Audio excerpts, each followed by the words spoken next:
रक्षा राज्य मंत्री Shripad Yesso Naik ji, chief of defence staff general Bipin ji Rawat, chief of naval staff admiral Karambir Singh ji, chief of air staff Shri Rakesh Kumar Singh ji Bhadauria, chief of army staff general Manoj Mukund Naravane, secretary DRDO doctor ji Satish Reddy, DRDO के eminent scientist, MoD के सारे officers, सभी awardees और अन्य यहां पर उपस्थित देवियों एवं सज्जनों, सचमुच इस एनुअल साइंटिस्ट अवार्ड सेरेमनी में भाग लेकर मुझे बेहद खुशी हुई है। सामान्यतः जब किसी को अवार्ड मिलता है तो उसको लोग बधाई देते हैं, कांग्रेचुलेट करते हैं, लेकिन मैं अपने को केवल यहीं तक सीमित नहीं रखना चाहता हूं, क्योंकि मैं जानता हूं कि हम भारत को सुपर पावर बनाना चाहते हैं, तो उसके लिए आवश्यक है कि भारत सुपर पावर बनने के लिए सुपर इकोनॉमिक पावर भी बने और साथ ही साथ सुपर मिलिट्री पावर भी बने। और उसमें मेजर कंट्रीब्यूशन यदि किसी का हो सकता है तो आप जैसे वैज्ञानिकों का हो सकता है और है।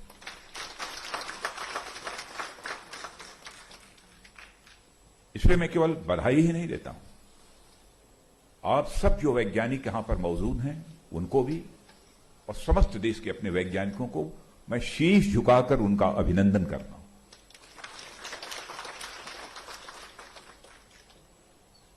पर्दे के पीछे रहकर देश के लिए जो कंट्रीब्यूशन आपके द्वारा किया जा रहा है, शायद देश का आम आदमी इसको नहीं समझ सकता है। आपने कभी इस बात की चिंता ही नहीं की कि हमको इससे शोहरत मिलेगी कि नहीं मिलेगी। सारी जिंदगी आपने खपा दी और मुझे यह बतलाया गया कि 70 साल, 72 साल, 74 साल की उम्र में भी, रिटायर होने के बाद भी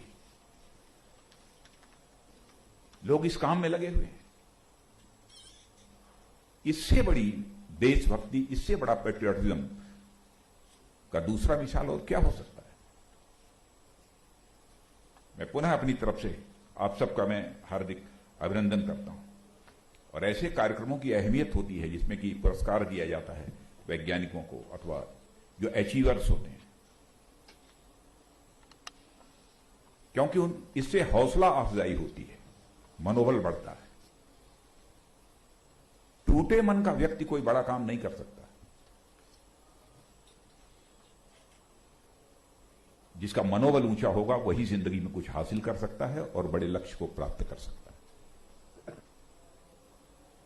इसलिए इस प्रकार के कार्यक्रमों की अहमियत होती है और इसके लिए मैं डॉक्टर जी सतीश रेड्डी को बधाई देना चाहता हूं कि उन्होंने इस कार्यक्रम का आयोजन किया है। और मैं यह भी कहना चाहूंगा कि इस समय तो पैंडेमिक के दौर से हम गुजर रहे हैं, एक हाल में यह कार्यक्रम आयोजित हुआ है। पैंडेमिक का यह दौर समाप्त होता है तो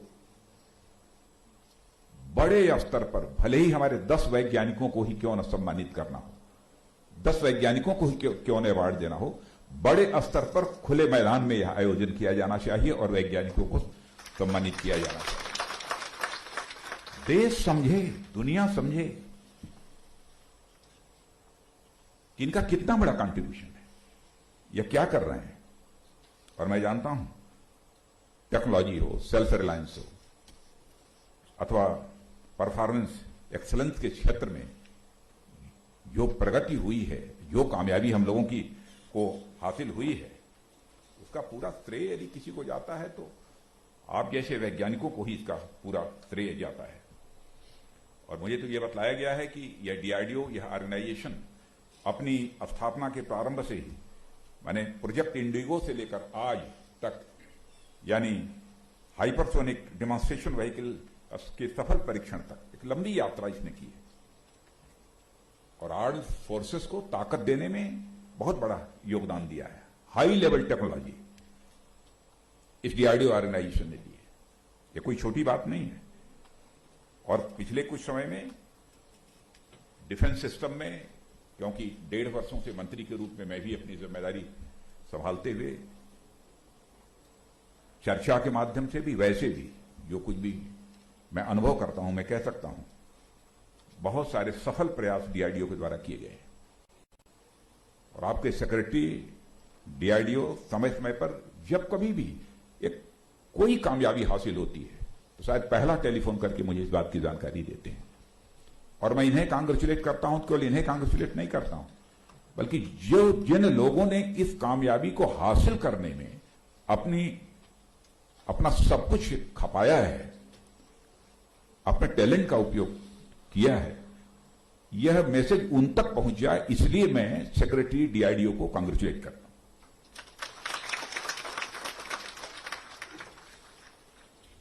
और मैं कह सकता हूं कि चाहे वह मल्टी रोल फाइटर एयरक्राफ्ट हो, तेजस हो, चाहे बैलिस्टिक मिसाइल सिस्टम हो, अंडर वाटर सिस्टम्स हैं, यह सब सारे राडार सिस्टम हो, इन सभी सारी चीजों ने हमारी आर्म्ड फोर्सेस की कैपेसिटी को भी बढ़ाया है और हमारी आर्म्ड फोर्सेस की कैपेबिलिटी को भी इसको बढ़ाया है। आज हिम्मत के साथ हम कहते हैं ना कि हम किसी का मुकाबला कर सकते हैं। भारत में अन्य लोगों को जानकारी जिनको नहीं है नहीं होगी, लेकिन हमारी फोर्सेज ने सचमुच जो काम इस समय किया है वह करिश्माई काम किया है, कोई छोटा काम नहीं किया है।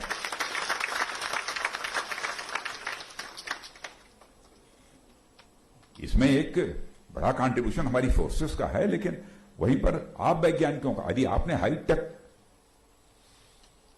टेक्नोलॉजी का इजाद न किया होता, अच्छे अच्छे वेपन्स न बने होते, अन्य आपके कॉन्ट्रीब्यूशंस न होते, तो यह जो कामयाबी मिली हो, चाहे वो कामयाबी न मिलती, और या अथवा कामयाबी के प्रति हमारे अंदर जो कॉन्फिडेंस होना चाहिए वो कॉन्फिडेंस ना होता। बहुत बड़ा काम किया है आप लोगों ने। और यंग साइंटिस्ट लैब्स की आपने बात की। अब मुझे तो यह भी जानकारी मिली है, पूरी जानकारी तो नहीं, लेकिन यंग साइंटिस्ट लैब इसमें यह भी बहुत अच्छा काम कर रहा है। और मैं तो कहना चाहूंगा सेक्रेटरी डीआरडीओ को कि इसकी ओर जरा विशेष तवज्जो दिए जाने की जरूरत है, विशेष ध्यान दिए जाने की जरूरत है। इसके यंग साइंटिस्ट लैब के कंट्रीब्यूशन को और कैसे बढ़ाया जा सकता है, इसमें किस प्रकार के इंसेंटिव्स की आवश्यकता है, इसके बारे में भी एक बार विचार होना चाहिए। डिजाइन, डेवलपमेंट, इनोवेशन के क्षेत्र में भी आप वैज्ञानिकों ने जो काम किया है उसकी जितने भी सराहना की जाए वह कम है।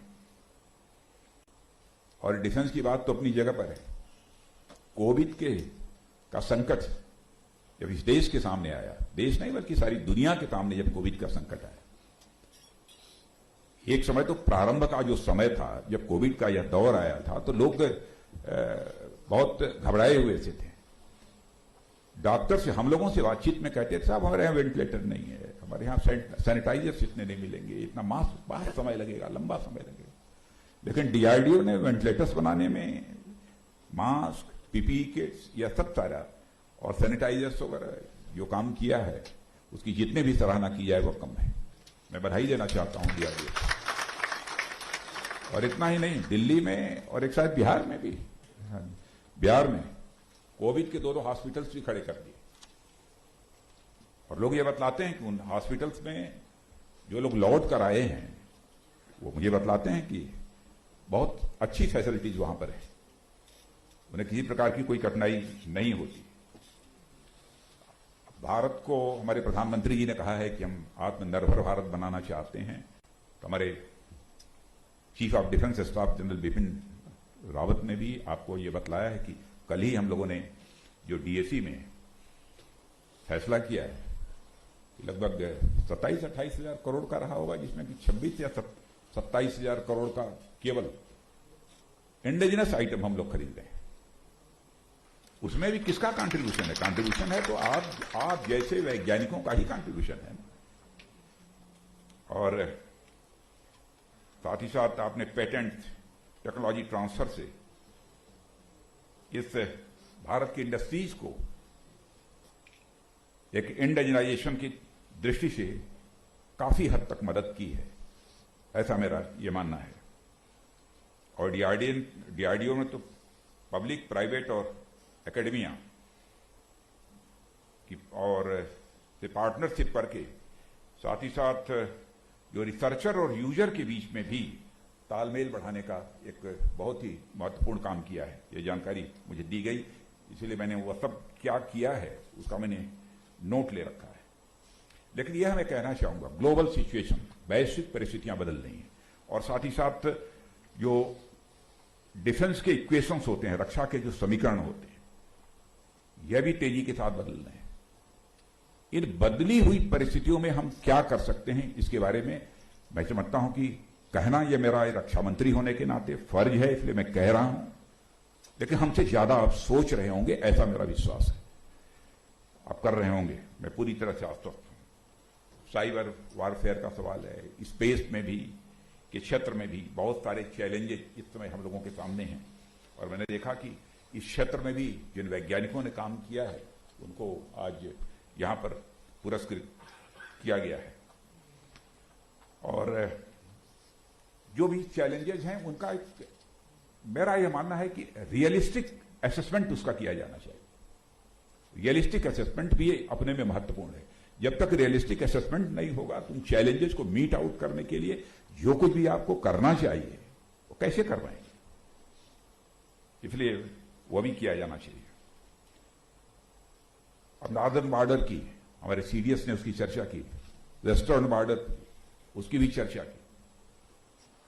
इस समय इन दोनों बॉर्डर पर भी जो चैलेंजेज हैं उसके कारण हमारे रिसोर्सेज के सामने भी एक चुनौती है। लेकिन बॉर्डर्स पर हमको कामयाबी मिले, इसमें रिसोर्सेज की कमी हमारी सरकार नहीं आने देगी, हमारे प्राइम मिनिस्टर नहीं आने देंगे। मैं पूरे कॉन्फिडेंस के साथ में कह सकता हूं, नहीं आने देंगे। और लेकिन फिर भी हमें अपने कोविड के कारण भी देश की इकोनॉमी पर जो एक एडवर्स इंपैक्ट हुआ है उससे भी आप परिचित हैं।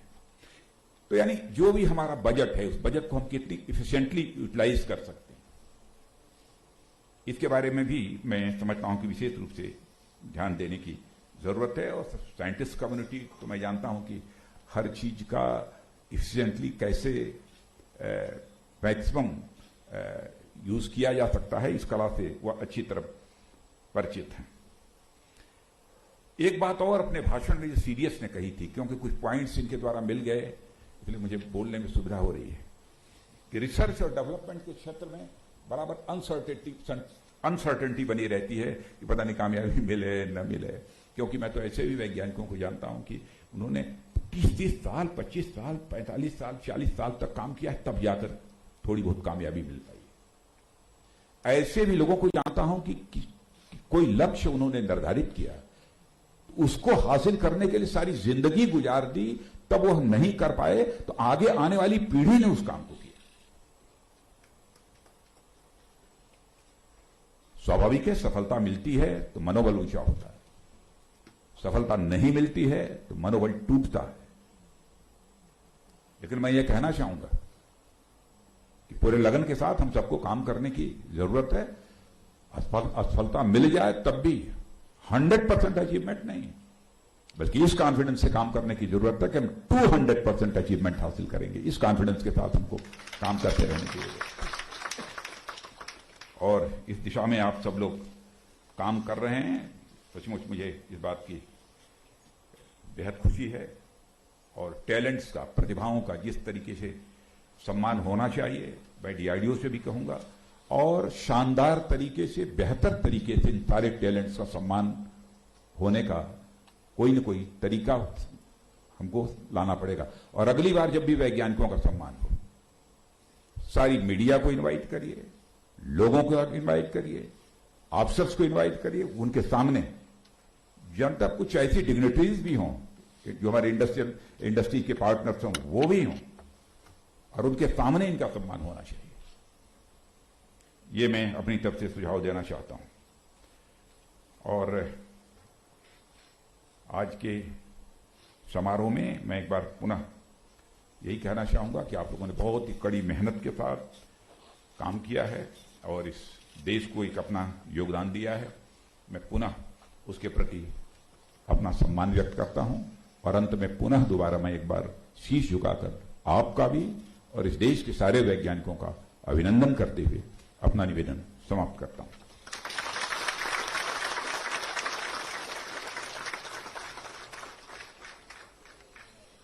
हमारा मनोबल बढ़ाने के लिए बहुत बहुत धन्यवाद महोदय।